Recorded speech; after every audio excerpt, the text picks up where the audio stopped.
Bonsoir, bienvenue à cette nouvelle entrevue de Québec Nouvelle avec Nicolas Gagnon de la Fédération canadienne des contribuables, hein. On se voit aux 2 semaines. Là, on a eu un petit décalage pendant la fin de semaine, mais on tient quand même toujours à avoir les très bonnes informations que Nicolas Gagnon a à nous offrir. Donc, Nicolas, ça va bien? C'est pas toi. Oui, très bien, merci. Donc, bon, encore une fois, hein, plein de sujets, ça n'arrête pas. Alors, ben, aujourd'hui, tu voulais nous parler un petit peu, hein, à la Fédération canadienne des contribuables, vous avez commandé un sondage à Léger Marketing pour savoir c'était quoi l'opinion des Québécois sur la loi C11. Donc, on se rappelle la loi C11 qui vise à réglementer le web, hein, à la soumettre en quelque sorte aux normes du CRTC, ce qui cause aussi un certain questionnement par rapport à ce qui va arriver, hein. C'est un secteur qui est tout de même culturel, hein, ce qui va arriver par rapport au Québec dans tout ça. Et là, on voulait savoir, ben, c'est ça, précisément, les Québécois, qu'est-ce qu'ils pensent de ça, cette loi-là? Ça touche tout de même à de quoi d'important pour eux. Et ben, vous avez demandé ce sondage-là pour faire la lumière un petit peu là-dessus. Sinon, on va aller voir aussi, tu voulais nous parler un petit peu, là, il y a plein de groupes de pression qui s'activent, hein, pour tenter d'annuler la promesse de baisse d'impôts du gouvernement Legault. On le sait, il nous avait promis ça pendant la campagne électorale. Mais là, on est en train de se demander, là, est-ce qu'il va céder à cette pression-là? Parce qu'il y a plein de groupes qui semblent demander à ce qu'on ne baisse pas les impôts. Donc, ben, tu vas aller nous expliquer un petit peu tout ça. C'est quoi ce branle-bas de combat là, pour retirer cette promesse-là? Sinon, on avait aussi une nouvelle qui est passée un petit peu inaperçue, là, mais le passeport vaccinal qui va être maintenu. Dans le fond, on a une entente, hein, on a sous-traité pour créer ce passeport vaccinal-là. Et ben, on le sait, là, que avec les vaccins, comment ça marche, là, les doses qui ne fonctionnent plus sur disons, un laps de temps aussi long qu'on l'aurait espéré. Donc, ça fait en sorte que l'applicabilité du passeport vaccinal ne fonctionne plus vraiment. Mais le gouvernement tient tout de même, hein, à maintenir, dans le fond, ce passeport-là, continuer à payer des millions, hein, par année pour les prochaines années. Donc, bon, on va aller retourner voir ça un petit peu. Donc, ben, pour commencer, c'est ça. Donc, C11, le sondage que vous avez commandé, ben, je présume, c'est surprenant un petit peu le débat sur C11 en ce moment parce qu'on a l'impression que les Québécois sont majoritairement en faveur de C11. Mais comme je viens de Mhm. dire, il y a comme une espèce d'angle mort là-dedans, hein, parce que c'est un secteur qui est tout de même culturel. Et là, tu es en train de dire que tu veux subordonner le web canadien. Ben, c'est ça, le Canadien, donc inclut aussi le web québécois, dans le fond, aux normes du CRTC, aux normes canadiennes. C'est un petit peu comme une espèce d'ingérence dans les champs de compétences du Québec. Donc, c'est important de savoir, ben, c'est quoi que les Québécois pensent de ce projet de loi-là. Donc, la Fédération canadienne des contribuables, vous avez commandé ce sondage-là. Ça dit quoi? C'est quoi les grandes conclusions qu'on peut en tirer? Ben, les grandes conclusions, c'est que les Québécois sont plus inquiets qu'on le pense par rapport à l'autonomie culturelle du Québec. C'est essentiellement ces langues qu'on a pris dans le sondage, qu'on a commandé auprès de Léger, pour vraiment avoir une opinion, ben, avoir le pouls de la population à quelques jours, voire quelques semaines avant le passage du projet de loi sur les communes. Donc, on a d'idées à savoir quand est-ce que ça va être passé. Donc, c'est pour ça qu'on voulait on voulait s'assurer de prendre des mesures pour que l'opinion de la population se fasse entendre. Et on a découvert, en fait, là, que pas loin de 48 des Québécois, si on prend en considération tant ceux qui sont au courant que ceux qui ne sont pas au courant de la portée du projet de loi, 48 des Québécois sont inquiets par rapport à la portée du projet de loi C11 et à son impact possible sur l'autonomie culturelle du Québec. Et quand on considère seulement les francophones, ça monte à 52. Par contre, si on joue un peu avec les chiffres, puis on exclut le 25 de Québécois qui ne connaissent pas le projet de loi C11 ou qui ne sont pas au courant de sa portée, on se retrouve avec quand même 64 des Québécois qui ont un problème avec le projet de Mhm. loi, voire 69 des francophones. Donc, c'est quand même un bel indicatif, du moins, c'est un des indicatifs. Pour l'instant, on ne peut pas confirmer la tendance complète, mais ça nous démontre que vraiment le projet de loi C11 est beaucoup plus polarisant ou divise plus la population québécoise qu'on le prétend. Et la raison pour laquelle on a soumis, en fait, ce projet, ben, pas le projet de loi, mais le sondage au sujet du projet de loi, c'est parce qu'il y a eu récemment deux sorties. Une qui vient du gouvernement du Québec, ils ont passé par l'entremise du ministre des Communications et de ministre de la Culture et des Communications, qui est M. Mathieu Lacombe, pour envoyer à la Chambre des communes, au gouvernement Trudeau, une lettre qui exprime les inquiétudes du gouvernement Legault par rapport à l'autonomie culturelle du Québec si jamais le CRTC en venait à opérer ou à réglementer le contenu culturel québécois en ligne sans donner de droit de regard ou de considération au Parlement québécois. Donc, c'est ce qui a été exprimé dans leur lettre. Et par la suite, on a l'Assemblée nationale qui a voté une motion unanime dans le même sens. Donc, Mhm. vraiment, on a un certain branle-bas de combat au Québec qui démontre que même si, dans son essence, les gens sont en faveur du projet de loi C11, parce que, ben, faut dire, il y a des gens qui voient une utilité au projet de loi C11 parce qu'on s'attaque aux géants aux Mhm. GAFAM, aux plateformes numériques. Et on prend aussi en considération le contexte difficile des médias qui vivent une transition qui est difficile. On a vu avec les coupures de postes à Québécois, à Bell TV, à CTV, en fait, à Post Média. Bref, il y a beaucoup de coupures dans Mhm. ce milieu-là. Donc, c'est pour ça que beaucoup de gens voient une utilité au projet de loi C11. Mais par contre, ce qu'ils ne Mhm. savent pas, c'est que dans un des amendements qui est dans le projet de loi, il y a une disposition qui permettra au CRTC de réglementer le contenu canadien. Et bon, Mhm. il y a des gens qui prétendent que ça va mener à une censure gouvernementale. C'est une peur légitime. Et il ne faut pas non plus la négliger. Ça ne serait pas la première fois dans l'histoire qu'un gouvernement commet de la censure, sauf qu'on parle d'une censure beaucoup plus insidieuse, parce qu'on ne parle pas de directement contrôler ce que toi et moi ou n'importe qui peuvent consulter en ligne. Le CRTC pourrait simplement jouer avec l'algorithme. Parce que Mhm. pour l'instant, ce qu'on consulte sur YouTube ou sur Facebook est déterminé en fonction de nos habitudes de consommation.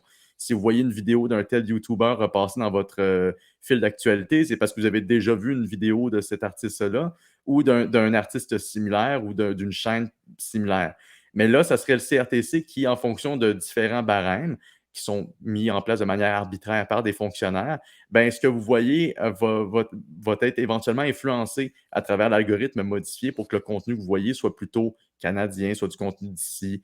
Bref, le problème, c'est que le contenu canadien est défini par des fonctionnaires dans ce cas-ci et que Mhm. la gestion de cet algorithme, ou du moins sa réglementation, serait entre les mains de fonctionnaires. Donc, ça souligne tout un ensemble de problèmes auxquels il y a beaucoup, beaucoup, beaucoup de groupes qui se sont présentés au Sénat pour dénoncer ça. Sauf qu'au Québec, c'était quasiment silence radio Mhm. pendant toute la période où le projet de loi était au Sénat, c'était un quasi silence radio. Et pourtant, on a des sénateurs comme Léo Sakos, qui est québécois, qui est sur le projet de loi et qui fait partie au Sénat et qui a fait partie des plus grands ténors contre le projet de loi.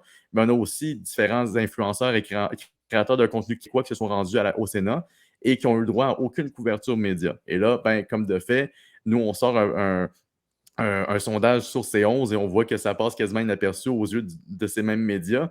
Donc, on commence à se dire que peut-être que vraiment, cette polarité-là entre ceux qui sont en faveur du projet de loi et ceux qui sont contre est assez particulière. Entre créateurs de Mhm. contenu indépendants et organisation des droits civils versus médias subventionnés, médias qui sont déjà réglementés par le CRTC. Donc, on voit que c'est un combat du petit contre le géant, mais nous, ce qu'on espère, c'est que les partis à l'opposition qui vont bientôt voter sur le projet de loi vont considérer la voix du Parlement du Québec, la voix du gouvernement et la voix de la Mhm. population à travers notre récent sondage pour dire, écoutez, soit le projet de loi est amendé et on retire au CRTC ses capacités à réglementer le contenu numérique, ou sinon, ben, il faut tuer le projet de loi. C'est un ou l'autre.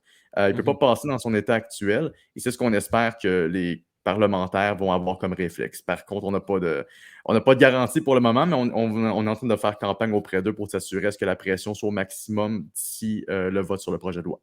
Mhm. Non, c'est vrai, c'est un bon point, ça, hein, qu'on peut tout de même voir en quoi ça peut être une lutte d'intérêt hein, pour des grands médias qui, au bout du compte, ont tout à bénéficier en quelque sorte de ces lois-là, qui va les prioriser d'un point de vue algorithmique, mais on peut aussi ajouter la loi C18 hein, qui elle, Alter, disons, va plus jouer dans la monétisation. Donc, encore une fois, c'est une manière pour les médias d'aller récolter des profits publicitaires, admettons, qu'ils ont perdus dans les dernières années au profit d'Internet. Donc, c'est sûr qu'il y a un peu cette espèce de lutte d'intérêt entre les médias plus établis, comme tu dis, déjà soumis au CRTC. Donc, pour eux, ça ne change pas grand-chose. Ben, la volonté du gouvernement Trudeau d'essayer d'implanter justement plus de ces réglementations-là. Et de l'autre côté, tu vois effectivement les petits créateurs, les influenceurs, etc. Et aussi, d'une manière générale, hein, des gens plus initiés, disons, à tout ce qui est point de vue algorithmique, plateformes, réseaux sociaux, qui, eux, s'inquiètent justement que ça tue ce dynamisme-là sur le web. Donc, oui, effectivement, c'est un angle qui peut expliquer le peu d'intérêt des médias. En tout cas, bon, ça, on peut en discuter longtemps, mais c'est valable comme point aussi. En tout cas, on espère que le message sera entendu, hein, évidemment. Pour un parti comme le Bloc hein, qui veut à tout prix, dans le fond, protéger l'intégrité du Québec, ça serait tout à fait logique qu'ils aient une position là-dessus. Là. Est-ce que je te... Oh oui, c'est exactement là que je m'en venais justement. C'est quand même le parti qui a voté initialement pour le projet de loi C10 et pour le projet de loi C11 qui est comme sa copie conforme. Puis là, ben, c'est un parti qu'on n'a pas entendu beaucoup parler récemment par rapport au projet de loi C11.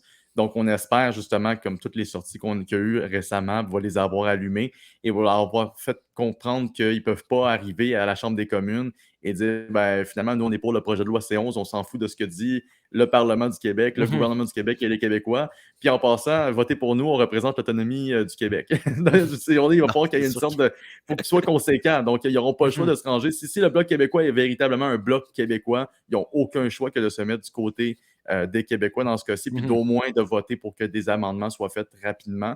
C'est sûr que le Bloc ne sera pas suffisant. Il faut aussi les conservateurs, puis il faut le NPD. Si le Mhm. NPD se met du côté du Parti libéral, on sait, c'est foutu comme à peu près Mhm. comme à chaque fois. Je veux dire, si pour n'importe quel projet de loi, qu'on soit d'accord avec ce que le gouvernement fédéral fait ou pas, c'est une coalition. Donc, il va falloir s'assurer que la coalition soit effective. Donc, il faut faire pression tant sur Jack Meeting, parce que lui aussi, je veux dire, il a comme pour ambition de représenter les Québécois, de représenter tous les Canadiens. Mhm. Bon, c'est sûr que c'est un parti fédéraliste qui a juste un comté au Québec, mais s'il veut faire croître ses sièges au Québec, il n'a pas le choix d'écouter les Québécois sur leurs inquiétudes. Donc, d'une manière ou d'une autre, peu importe le parti à l'opposition, je pense que les sorties récentes devraient être considérées, mais c'est ça. Le Bloc québécois est définitivement le parti qu'on espère qu'il va nous écouter le plus. Mhm.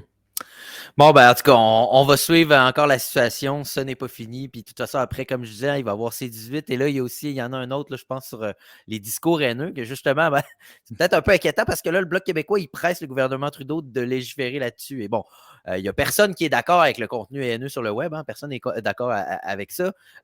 Sauf qu'on embarque encore dans une dynamique où, à partir du moment où tu veux légiférer ce qui se dit sur le web, ben là, on va sûrement réembarquer dans les mêmes débats sur la liberté d'expression. Mais bon, ça va être d'autres sujets à venir. Donc, en second lieu, ben, c'est ça que, comme je disais en introduction, il y a tout ce branle-bas de combat là, contre la promesse de François Legault de baisser nos impôts. On se rappelle, pendant la campagne, hein, le Parti conservateur avait fait une rentrée fracassante pendant la campagne sur l'économie, ce qui avait forcé un peu la CAQ là, à revenir justement dans des propositions plus économiques.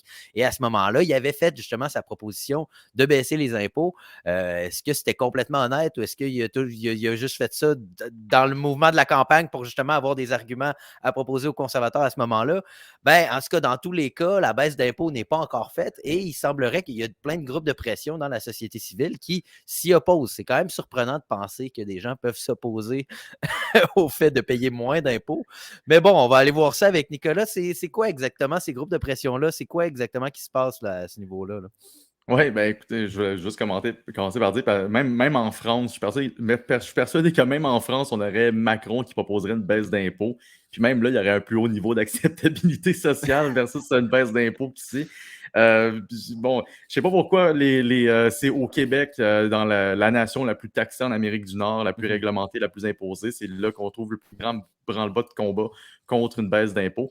Ça réunit quand même des groupes de tous les spectres, bon, je dirais de l'étatisme ou des mouvements syndicalistes. Ça commence autant avec les centrales syndicales elles-mêmes. D'ailleurs, là, on l'a vu dès l'annonce des baisses d'impôts, des promesses de baisse d'impôts durant les élections là, en septembre dernier, en fait. La Mhm. CSN et la FTQ ont fait savoir qu'ils ne voulaient rien savoir des baisses d'impôts, que ça allait créer l'effondrement des structures publiques. Récemment, on a vu aussi, bon, on sait que les partis politiques comme le Parti québécois et Québec solidaire sont aussi opposés aux baisses d'impôts, mais on a vu récemment aussi une sortie d'une coalition des économistes de l'IRIS, d'environ 52 d'entre eux, soit associés à la recherche ou économistes, qui ont dit non aux baisses d'impôts. Et en plus, on a des organisations étudiantes, entre autres Force Jeunesse, qui font savoir, qui ont à peu près le même argument que les deux autres groupes que j'ai cités. Donc, on est contre les baisses d'impôts parce qu'il faut que cet argent-là soit investi dans les services publics à la place et pour la transition écologique et contre les changements climatiques et pour l'équité. Bref, tous les arguments sont sur la table, tous les arguments qu'on a déjà entendus pour justifier la mise en place des impôts en premier lieu. Mais ces Mhm. mêmes arguments-là sont utilisés avec un argument qui est assez particulier. On prétend que ces baisses d'impôts-là vont compromettre l'investissement dans nos services sociaux et nos programmes publics. Sauf que nos services publics et nos programmes sociaux, pardon. Sauf que l'affaire, c'est que c'est infondé pour plusieurs raisons. La première, c'est que le gouvernement Legault, de manière assez étrange, et même ça me dépasse, ils ont promis des baisses d'impôts, mais ils n'ont pas promis des baisses de dépenses. Parce que normalement, si un gouvernement va réduire ses revenus, on s'attend à ce qu'il va faire des ajustements à ses dépenses en contrepartie, ou du moins qu'il fasse un ménage cohérent. Sauf que là, il n'y a aucun ménage qui est promis, d'aucune manière. On n'a pas parlé de réduire le nombre de fonctionnaires. En fait, ça, je le rappellerai toujours, le même gouvernement qui promettait de réduire de 5 000 fonctionnaires en 2018 en a rajouté 65 000 à la machine. Donc, c'est pas comme s'il y avait eu une quelconque stratégie dans les dernières années de désinvestissement des structures publiques. Par-dessus le marché, prenons l'éducation au Québec. Depuis que le gouvernement caquiste est en place, puis pas pour flatter dans le sens du poil les caquistes, là, mais ils ont investi 1 milliard de plus par année depuis qu'ils sont en place. Donc, il y a 1 milliard qui se rajoute au budget d'éducation à chaque budget pour qu'il atteigne au-dessus de 20 milliards cette année. En santé, même chose. On a investi au-dessus de 20 milliards de plus en santé depuis l'arrivée en place de la CAQ. Et maintenant que je vous dis ça, vous voyez, on n'est pas dans une situation de désinvestissement à aucun moment. Pourtant, regardons les résultats en éducation. Jamais mis autant d'argent, jamais autant de problèmes. On a des pénuries de professeurs, on manque de matériel, on a des écoles qui sont carrément bourrées de moisissures pour utiliser des mots quasiment gentils. Donc, je veux dire, puis on a un problème de décrochage. Regardez la santé, on a encore des aînés qui meurent en passant des jours sur des civières à l'urgence à être pris en charge. 1 million de Québécois n'ont pas de médecin de famille. On n'a jamais mis autant d'argent dans le système de santé et jamais aussi peu de bons résultats. Et là, on nous fait croire que c'est cette année en 2023, avec une baisse d'impôt provinciale de 1 qui va vous permettre au maximum de récupérer 812 $ si vous avez le salaire le plus élevé du deuxième palier d'imposition, qui est 92 000 $ environ. Ils font croire que c'est à cause de cette baisse d'impôt-là si les services sociaux vont s'effondrer. Que c'est à cause de 2023 si cet effondrement-là a lieu alors qu'il n'y a eu aucune démonstration du gouvernement actuel de désinvestir les services sociaux. Je veux dire, pour moi, c'est la goutte qui fait déborder le vase parce qu'on sait pourquoi les syndicats font actuellement pression pour pas qu'il y ait des baisses d'impôts, pour se laisser le maximum de jeux possible pour que les conventions collectives soient négociées en leur sens et qu'ils aideront aux meilleures augmentations salariales que possible et plus souvent qu'autrement des augmentations salariales auxquelles vous et moi, on n'a pas accès. Donc, je veux dire, bien plate à dire, mais ces groupes-là se battent plus pour eux-mêmes que pour autre chose. Puis on l'a vu récemment, la FCEI, la Fédération canadienne des entreprises indépendantes, ils ont sorti un sondage également pour démontrer que 64 % des Québécois veulent des baisses d'impôts. Donc, c'est pas juste des groupes comme la Fédération canadienne des contribuables ou l'Institut économique de Montréal. C'est pas des groupes, des organismes ou le lobby qui veulent ça, c'est carrément la population en général. Donc, je veux dire, ce qu'on espère, c'est que la CAQ, d'ici le prochain budget, ils ne vont pas écouter tous ces mouvements qui se sont mis contre les baisses d'impôts. Ils vont écouter ceux qui ont voté pour les baisses d'impôts et surtout pour ceux qui en ont besoin présentement. Puis, parce qu'on s'entend pour une chose, je veux dire, la CAQ, ils ont promis des baisses d'impôts, ils ont rappelé les baisses d'impôts durant la dernière mise à jour économique, ils ont commencé la campagne partielle dans Saint-Henri-Sainte-Anne en mettant des pancartes sur lesquelles était écrit « Baisse d'impôts 2023 ». Puis là, on nous dirait que dans 2 semaines, finalement, il n'y a pas de baisse d'impôts parce que la CAQ va avoir mis son genou à terre pour les syndicats. Là, ça serait, je pense, la plus grande tromperie de l'histoire du Québec moderne ou l'une des plus grosses. Donc, écoutez, nous, c'est assez simple. Il faut qu'on maintienne la pression. On invite nos partisans à continuer à suivre nos infolettes parce qu'on envoie beaucoup de courriels qui motivent nos sympathisants à appeler et faire pression sur le gouvernement Legault pour leur faire comprendre que c'est pas juste les syndicats qui gèrent la baraque. Et ce n'est pas les syndicats qui vont avoir le dernier mot sur les baisses d'impôts auxquelles les contribuables ont droit en 2023. Donc, ça couvre le tout. Je ne sais pas si tu avais plus des non, questions. ben, je veux dire, je suis complètement d'accord. Je veux dire, je me répète, là, mais c'est surprenant de voir à quel point la CAQ, qui était le parti, on va faire le ménage, on va passer le balai dans la fonction publique, on va rendre ça plus productif, on va baisser les impôts, etc., là, semble avoir adopté tous les mauvais traits de la politique québécoise, c'est-à-dire l'étatisme et la soumission, un peu comme tu le dis, aux syndicats, aux groupes de pression. On dirait que au lieu, plus la CAQ a augmenté en pouvoir, on le sait, sa présence à l'Assemblée nationale est assez massive. Là, elle n'a rien à perdre, littéralement. mais en même Ouais. temps, on dirait que ça l'a dilué un peu son message et ça l'a rendu plus mou sur ce genre de position-là, qui, je crois que c'est vrai que c'est nécessaire de le rappeler que le système ne s'est jamais aussi mal porté et pourtant, c'est pas parce qu'on a désinvesti. Justement, à l'inverse, hein, on sent qu'à un certain stade, on envoie de l'argent littéralement par les fenêtres là, à ce stade-là. Donc, ouais, ben, je vous rejoins dans vos revendications. On espère que, encore une fois, on espère que le message sera entendu. Et on espère que la CAQ va revenir à sa vieille passion, hein, à son feu sacré qui l'animait avant, qui était de faire le ménage. C'était de faire le ménage initialement. Donc, je crois que c'est pas déraisonnable de ramener la CAQ à l'ordre là-dessus. Là. Oui, au moins, on voit quand même que François Legault, pas pour lui donner des points, mais récemment, on a vu qu'il y avait un discours un peu plus point sur la table avec les syndicats, Mhm. ce qui est une très bonne nouvelle. Puis honnêtement, je veux dire, je vais être bien plate, mais c'est comme le strict minimum. Si un parti politique avec 90 députés ne peut pas tenir son bout aux syndicats, qui va le faire? Mhm. Non, Je c'est veux dire, ça. rendu là, à quoi sert la démocratie si tu as une majorité d'élus, tu Mhm. as une majorité d'électeurs comme jamais, tu es plus populaire que jamais, puis tu n'es pas capable de te faire entendre par des groupes t'es pas capable de te faire respecter par des groupes de pression.